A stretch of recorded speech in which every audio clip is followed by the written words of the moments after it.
Hi, I'm Kelly Cervantes, and this is Seizing Life, a monthly podcast produced by Cure Epilepsy.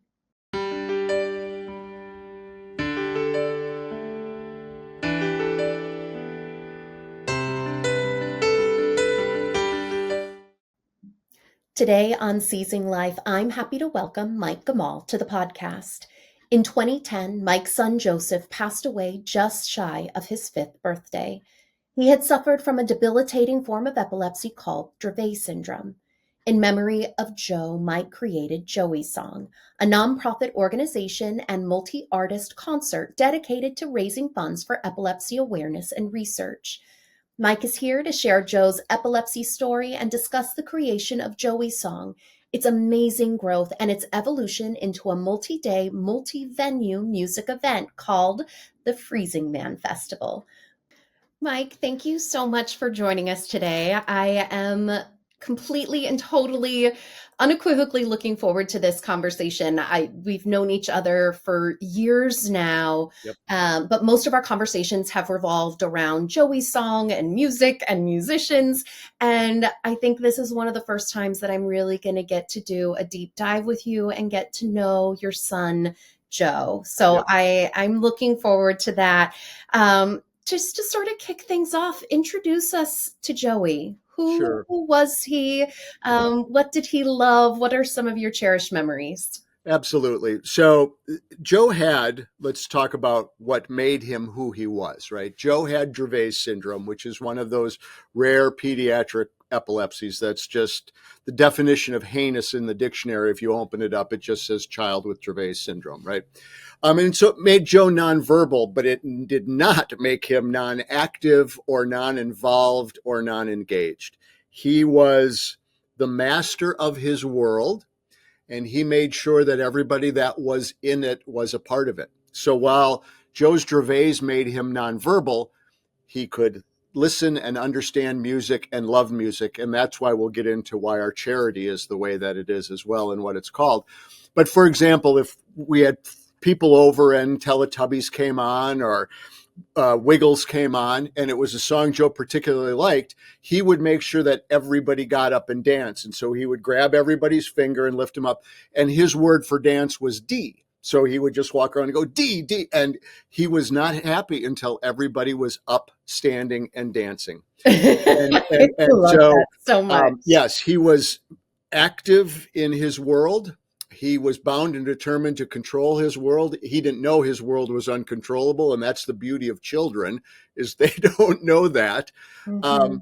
And so it was always, and music was just a big part of everything. After, unfortunately, the regularly occurring seizures, we would go when he was postictal and lay up in bed and watch Baby Einstein or those kind of things as well. So music was his moderator, I guess, as you could say, or his connection to the world and do all of those things. So he was happy. There's some interviews with my son over the years, and he says, despite everything life threw at him, Joe just was bound and determined he was going to love it and live it, and he did. I love that so Yeah. much. Yeah. I think music uh, starts to play an incredibly integral part in in our lives, especially I'm finding with those that are nonverbal, because it is this way that that they can still communicate, and it's pretty special and amazing. Talk to us about Joe's first seizure and how Dravet syndrome and epilepsy came into your lives. Yeah. So Joe was down with his grandma and grandpa and his two brothers and sisters and my wife, Nori, down in Chicago. And it was he was about 6 months old, probably. I'd have to do the math on that. And he was on grandpa's lap and he was having a seizure, and grandpa didn't know it, but his aunt walked by who has a child with special needs and recognized it right away. So the good news is they literally lived right across the street from Illinois Masonic. They lived right on Wellington down in Chicago, for those of you that know the Chicago area. Walked him over there, and they did what a lot of, and the seizure wouldn't stop. So they certainly got him over there. They did what a lot of people do on the first one. They did the spinal tap. They did all of those things. And then we were told, oh, it's probably just febrile seizures. And all the stuff we're all told on that first seizure He was in the hospital for a couple days, and we were pretty well assured that it was going to be okay, that this is not uncommon for kids to have seizures. And then, I don't know, probably a couple weeks before the second, and then they started coming faster and being more severe. Early on, his seizures were simple. I would describe it to people as he would have like little twitches more than anything else. When one of the doctors asked us, it was like he's trying to start his motorcycle and it just wouldn't work. But then as it grew and they became more severe, and then we started having them that as I said, wouldn't rectify themselves. But they were pretty classic tonic-clonic seizures, that dreadful yelp that you'll hear from a lot of people before they have it. And then he would drop. So our house was all seizure protected, so there were no sharp corners. But we went for several years, unfortunately, being misdiagnosed. It was several years before we even heard the phrase Dravet syndrome, unfortunately. So I want to get into how you were first given the Dravet syndrome and what that took, and also why you think it took so long for him to be properly diagnosed. So let's do the second part first. Joe was adopted from Guatemala. So all three of our kids are adopted. And so his neurologist, and don't take what I'm about to say as fact, because after 12 years, stuff goes from fact to kind of stuff in your brain. But my understanding is the Dravet's test is something that would have been part of a newborn screening and something they would have caught. And the doctor just didn't make because Joe didn't have his first seizure until he was 6-8 months. And so the doctor assumed that we would have known if Dravet's was something back then. So we went to the same neurologist here at UW, and they tried everything. And finally, after a couple of years of no progress, I went down to Children's in Milwaukee. And I was sitting with Joe on my lap, and I don't think we were more than 2 minutes into my meeting with the neurologist down there. And she said Dravet's, like instantly. And it was the first time I had ever heard the phrase.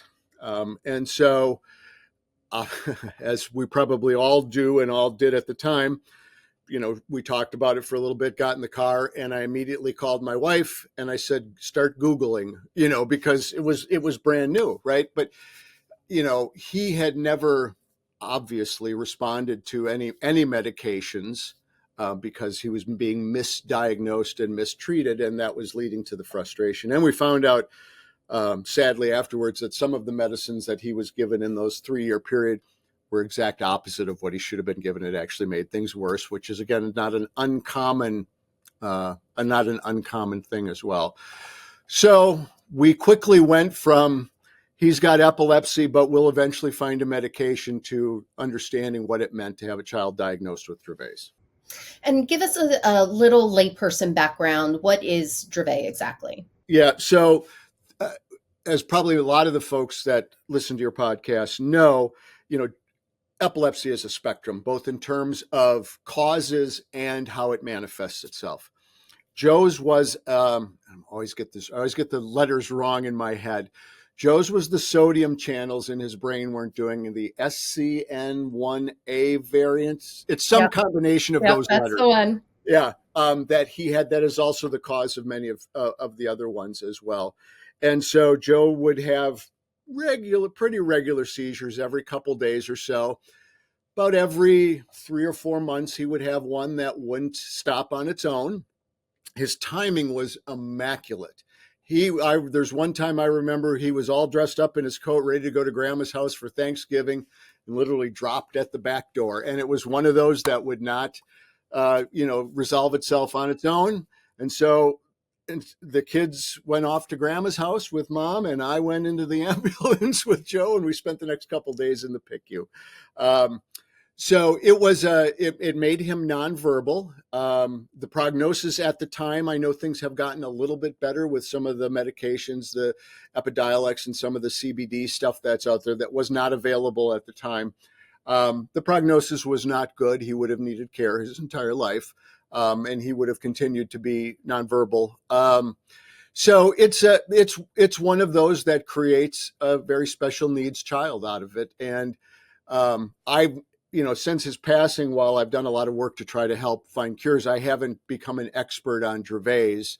But, I know the prognosis has gotten better for kids with it, especially if it's caught early and there's things they can do. But I don't know how much of his special needs were because of the pounding from the seizures and how many were part of that sodium channel thing. And I'm sure doctors know more than that, but it's up there with Lennox-Gastaut and Dews and all of those just horrible, horrible pediatric epilepsies.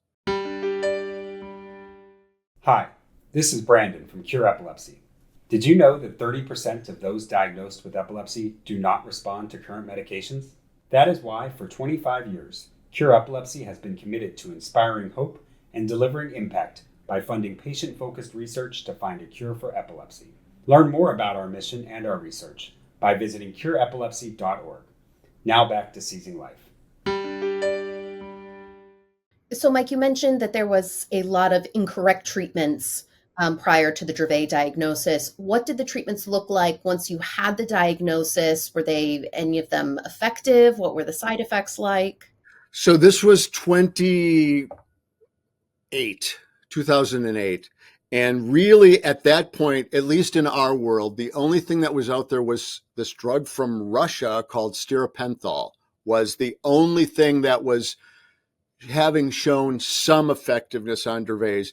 But it literally felt like I was in some sort of bad 50, I was buying it on the street corner. You could only get it from Russia, and there was all of this shenanigans going on. And it really didn't have a lot of effect for Joe. I think he was only on it for about a year before his passing. So nothing ever really worked. We were we were on seizure watch and trying to keep him safe and happy. And the good news is he did not make it difficult to keep him happy. That was the good news, right? It would have been equally just as heart-rending if he wasn't, but he was still ready to take on the world, even if it was the world as he saw it. But we really never found anything. There was nothing available in the US that had any effect back in, the early 2000s. Yeah. And then unfortunately, you lost Joe just before his 5th birthday. Yep. Just a couple weeks before his 5th birthday, March 30th, 2010. So I'm so sorry. Yep. Well, you and I are part of a club that shouldn't exist. I agree. Yeah.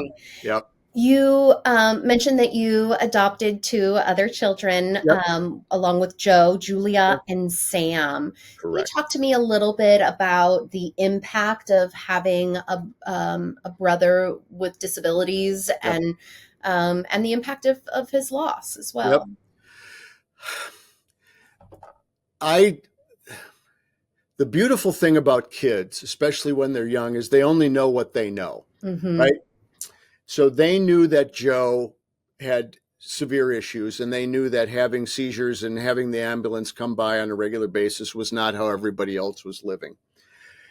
I don't know, I can't say it was by a great plan, but the way that my wife and I handled it was Nori took care of Joe, and then I took care of the 2 older ones, breakfast. Now, fortunately, I worked from home even at the time, so that made that manageable for us to do that.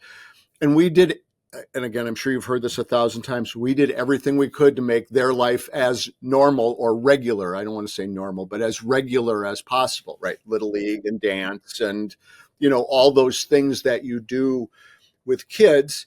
And so for them, it was really at home that they noticed the difference. And, they knew that, like I said, when, if Joe would have one of his really bad seizures, that Dad was going to go away for a little while, spend a couple days at the hospital with him.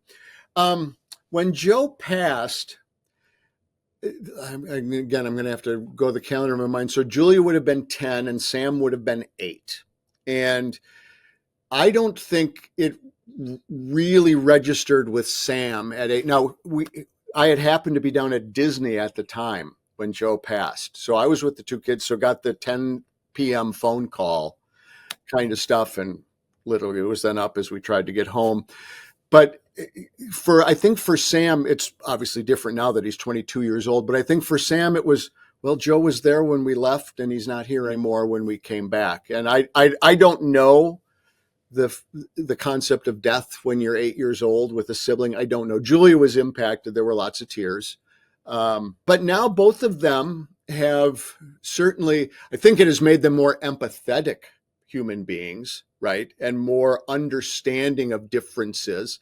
Now, they also are impacted. They're both Guatemalan by birth, and they're living up in Wisconsin where there's not a lot of Guatemalan people walking around. So they've already dealt with those physical differences that you have. But I think it has made them more empathetic to differences as far as special needs or people that are not like the rest of the population.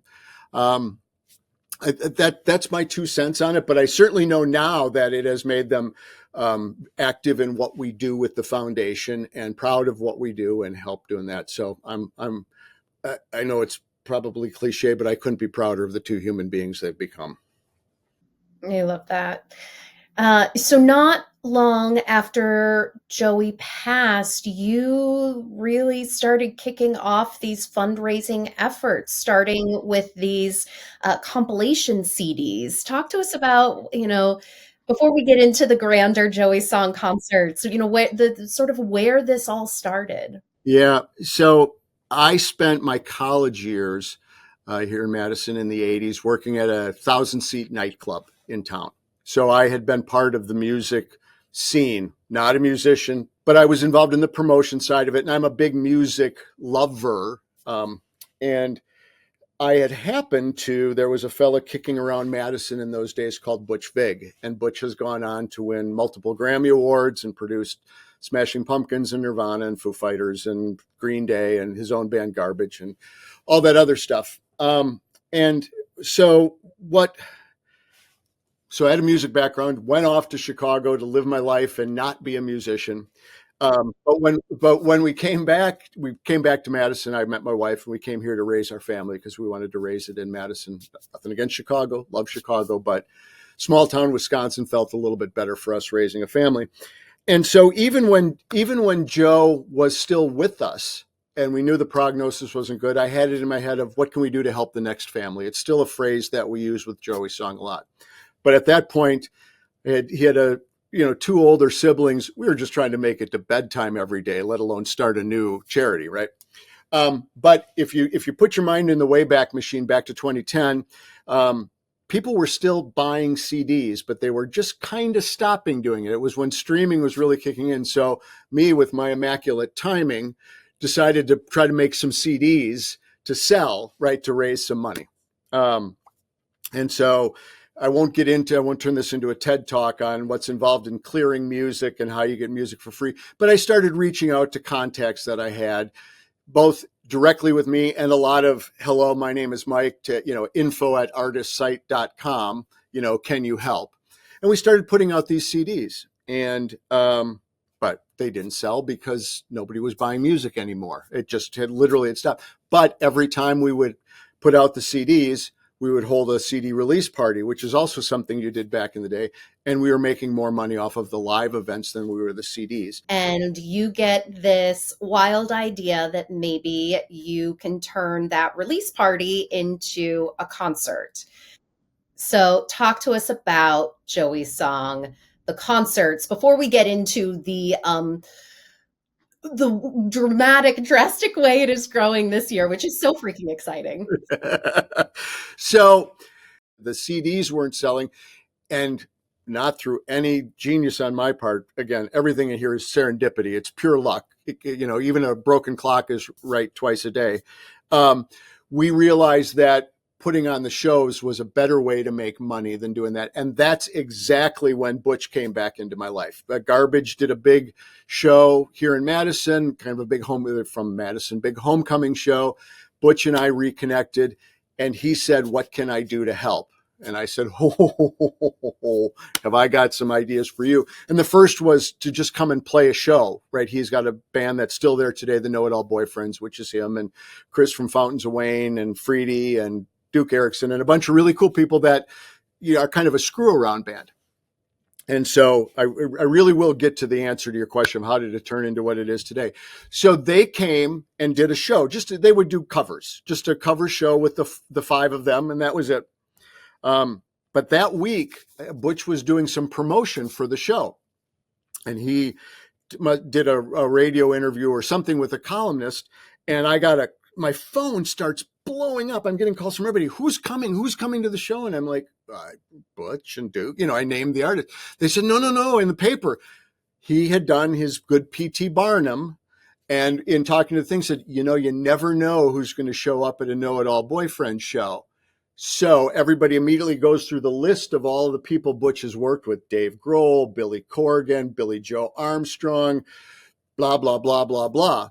And so anyway, after the show, I said something to Butch. I said, man, you wasted a half a day of my life, and we kind of laughed. And then we both sat there for a second and kind of went, that's a really good idea. We should do that. And that's now how it's turned into this. Butch and the band serve as a house band, and we bring all of these amazing singers from literally around the world come into Madison in January. Don't ask me how I'm pulling that one off. And we do these concerts. So that's how it evolved. Again, through just at least keeping our eyes open and saying, maybe we can tweak it a little bit here and tweak it a little bit there. I love that. So you start this concert series. The first one was in 2015? Yeah, 15, 16, yeah. And from the beginning, you have been donating all of these funds. Where? Talk to us about that. So thank you for, it's really important that I say this next thing. We are a 100% volunteer organization. So all of those artists that I've mentioned or we're going to mention come to Madison for multiple days for free. They don't take a penny. They get a ham sandwich and 2 beers. And they're coming from 4 and 5 days. They're not just flying in that morning, playing the show and flying out. There's a whole lot of more rigmarole in this. So none of them take a penny, and we don't have any paid staff at Joey Song. So I don't take a salary, and I pay for professional services. You got to pay for accounting and all that other stuff, but we don't have staff. So we are really efficient in our money. The lion's share of the money has gone to Cure. And the reason it goes to Cure is when I thought about where I wanted my money to go, there's lots of great organizations that handle awareness and patient services, and we also help them out.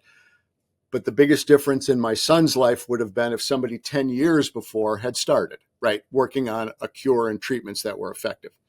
So I thought that's the thing that I can do, is put as much money as I can into that pipeline to get those really smart people, that get the lady in the white lab coat to mix the test tubes, and make it turn from blue to green or whatever it needs to do and go eureka. I know it doesn't happen that way, but I'm going to pretend it does in my head. That's where I felt I could make the most impact. So over the years, I think we're over $500,000 to Cure. I think we're over that. And we've done some to Epilepsy Foundation, but it's mostly to Cure because for me, the research is the important thing. I want to dive into the research that you funded in a minute. I had no idea that it was that much, Mike. That's incredible.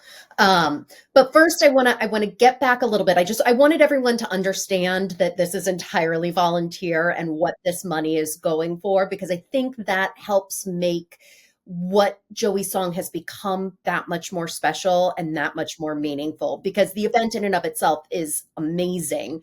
But it is that much more amazing because of what you are creating out of it. So from that first show, Joey Song has grown so much. Talk to us about the evolution of the show and what it has grown into, in particular this year, what people can look forward to.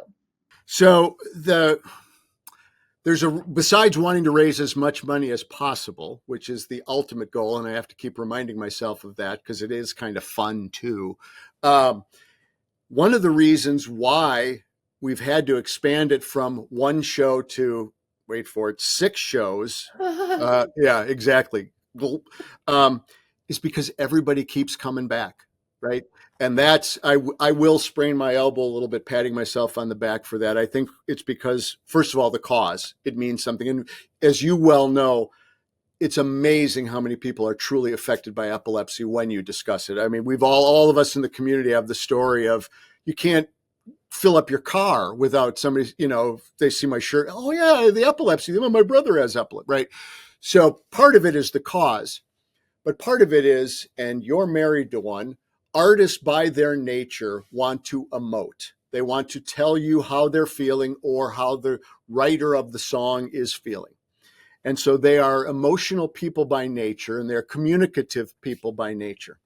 And so when you can take a cause that means something to them and a way they can do it that fits their ethos, right? Who their zeitgeist, who they are, and give them a chance to do it. And then by pure luck, you give them a chance to do it in a way that they don't normally do it, right? Because, the Saturday show that we'll talk about is all covers and jams, right? So these guys go out and they go on the road for 200 shows and they play the same set list. And, now they're playing Beatles songs or Stone songs or AC/DC songs. So you take all three of those elements and it creates something that people want to be involved in.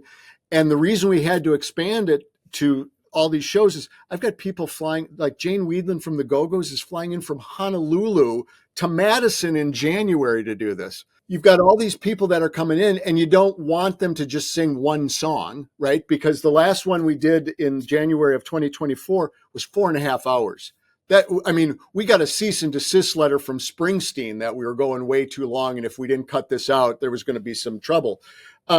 So what we're doing now is we still have the Saturday thing with all of these amazing artists that are get together, but now we're going to have full concerts in the week leading up to it. So the Bangles will do a show and Portugal the Man will do a show and Belly will, and so on and so on. So it's because these people want, and I'm not going to tell anybody no. I mean, you tell me if you're going to tell the Bangles no, right? Or John Resnick from Goo Goo Dolls no. No, you can't come back. Of course you can come back, and we'll find a way to do it. So besides it making more money because we've got more events and more people to buy tickets and all that other stuff, it's also a way for these artists to really have an impact and go, yeah, we did, we went to Madison in January and then all their friends laugh and go, but we did these 2 shows and they were great and they raised $500,000. And, so it's grown by necessity, but in a good way, right? I'm overwhelmed and excited at the same time for what that week is going to be like. It's incredible. Give everyone the dates and where they can get more information about the event. Yep. So January 8th through the 11th, 2025 in Madison, Wisconsin. You can find out everything you need to know at joeysong.org. Follow us on the socials. We're at Joey Song on everything as well. Ticket information, donation information, artist information. It's all kind of one-stop shopping as well. So if you're listening to this from somewhere warm, it's really not that cold in Madison in January. You should come. You're cute, Mike. You're cute. You're not that cute. Yeah, exactly. We are, my family is going to be coming in. Miguel has performed in past year there, and this year we're going to come and we'll throw Miguel up on stage for something or other. But I'm so excited we're bringing the whole family and really looking forward to the experience. Back to, I'm going to circle all the way back around now to the research piece, because it really is, it's the why, right? Tell us more about some of the grants that Joey Song has funded. So for our first couple of years, when the dollar amount wasn't to the point where it is now, we would just do a grant in general to cure and say wherever is necessary. Well, fortunately, as more of these artists have come on board, we're at a level now where we can be part of a Taking Flight Award and all these different categories that you guys have. And so that's allowed us to direct the research a little bit more. Now, full disclosure, I am a marketing guy from day one. I'm pretty sure I cheated in every science class that I ever had. Sorry, Mr. Veenendahl, my science teacher from junior year in high school. I have to admit that. So I don't understand any of this, what I'm about to say, to be honest. People that know me figure that's how I talk all the time. But the folks at Cure and the research, or whatever you call that board that figures out where the stuff should go, help me every year. In the last 2 years, we've given a combination of $350,000 to Dr. Carville's lab down at Northwestern, because my understanding from what they've shown me is they're doing the stuff at the genetic level, right? We all know about how the gene splicing and gene therapy and all that other stuff, which sings to me as a dad that had a kid with Dravet syndrome. If we could have made, turned whatever button it is in the gene so that the sodium channels would work right. I went down to that lab a couple times, and the very smart and wonderful people tried to explain it to me. And stared at the screen going, I put on concerts, because what value am I going to bring? So the work that Dr. Gemma Carville and her yeah. team, Dr. Jeff Calhoun, are Yep. doing at Northwestern, it's really remarkable. I've had the chance to visit that lab as well. And in fact, Gemma has been on this podcast. We've interviewed her about some of the work. So if anyone is looking for specific information, you can go back and hunt that podcast down. But yeah, no, it's remarkable. And there's still so much basic research on this on how the genetics work that we need to know so that we can even begin to think about, future treatments and clinical trials. And if we don't fund this basic research, no one else is going to. And so we are just so incredibly grateful to you for organizing this, for all of the artists who come out, for all of the people who attend, and what that has turned into is absolutely remarkable. You talk about the future. What are your future dreams for Joey Song and for epilepsy research? So even though I'm convinced that I will live forever, the proof is probably that I won't. So my shot at immortality is out the door. The largest goal is to create an endowment so far everything we've raised goes right into research, because I had to do that, right? That was like primal something or other. Well, now it's time to start thinking strategically. We're big enough where we can do that. So hopefully to create an endowment that can in perpetuity spin off money so we can write these grants. But that doesn't mean I want to stop the shows, right? I mean, the idea is to create, and that's why we've rebranded it this year. We haven't even got into the marketing. We're calling it the Freezing Man Festival, a takeoff on Burning Man, right? You're coming to Madison, so you're going to freeze. Because the idea is to make it more than just a concert. We've got these several concerts. We haven't announced yet. We've got a little comedy thing we're going to do. I know this guy that used to be on Broadway. There's other things we might try to figure out with that to make it a week-long event, destination kind of thing, in the mold of like South by Southwest or some of these festivals, right? Mm-hmm. To continue doing that, and we continue to grow first of all, every artist we've ever had is awesome, but let's be honest, names matter too, right? People buy tickets to see the names that they know. And the reason we've grown is nothing on my part. It's these artists that come and they say, oh, you should call my friend so-and-so. And I go, you can hook me up with these really famous people. And so the idea is to continue to grow that. And maybe Joey Song grows into some other cities, because maybe we don't just have people come to Madison in January. Maybe since there's a whole core of artists in Los Angeles or Nashville or New York or Austin, we start to have that where instead of having to fly into Madison, they just throw their guitar in the back of their Prius and, head down to the Avalon. So the idea is to keep going until the marketplace tells us to stop. That's the long-term goal, because no matter how much we raise, it's never going to be enough, right? They're never going to be able to say, yeah, I think we're good on this for a while. So let's keep doing it. We've stumbled upon a formula that really works, that really resonates with both the audience and the performers. So let's play this out. I love it. And what are your hopes for epilepsy research in the future? That's the easiest question anybody has ever asked me. Stop the seizures. People don't understand what it's like, if you're not in the community, to live with the sword of Damocles hanging over your head 24/7. If you're those 1 in 3 that isn't able to control your seizures with medication or diet or surgery, you never know. I started this podcast with you talking about Joe's immaculate timing on when he would have his seizures. You don't understand. It's a constant pressure on the family, on the person, on the community, 24/7. So it is, first and foremost, it's stopping the seizures. Then it's figuring out how to cure, whatever that means, the anomalies that are causing them as well, right? And that gets into that genetic stuff and all that deep stuff. But the first thing is taking that 24/7 threat of seizures away from people. And then you can start focusing on the root causes of it. But that's an easy one for me to answer.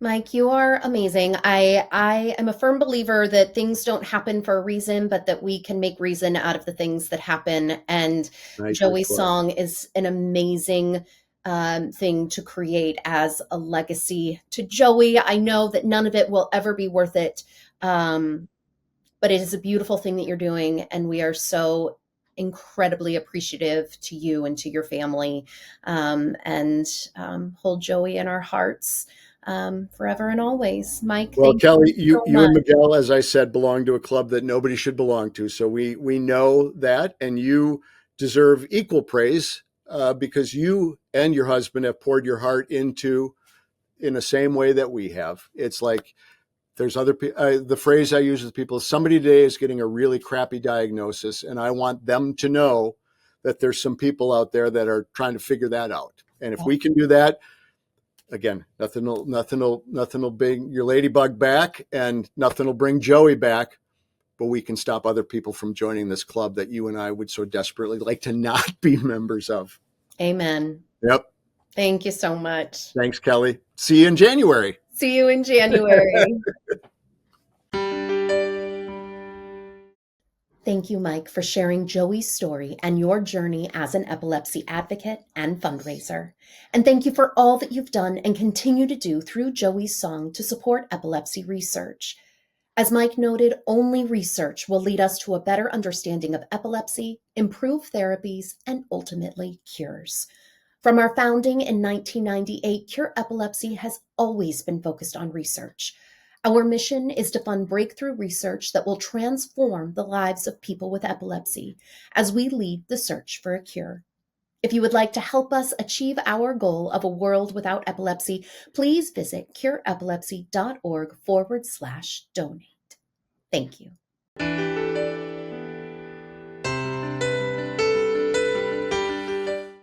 The opinions expressed in this podcast do not necessarily reflect the views of Cure Epilepsy. The information contained herein is provided for general information only and does not offer medical advice or recommendations. Individuals should not rely on this information as a substitute for consultations with qualified healthcare professionals who are familiar with individual medical conditions and needs.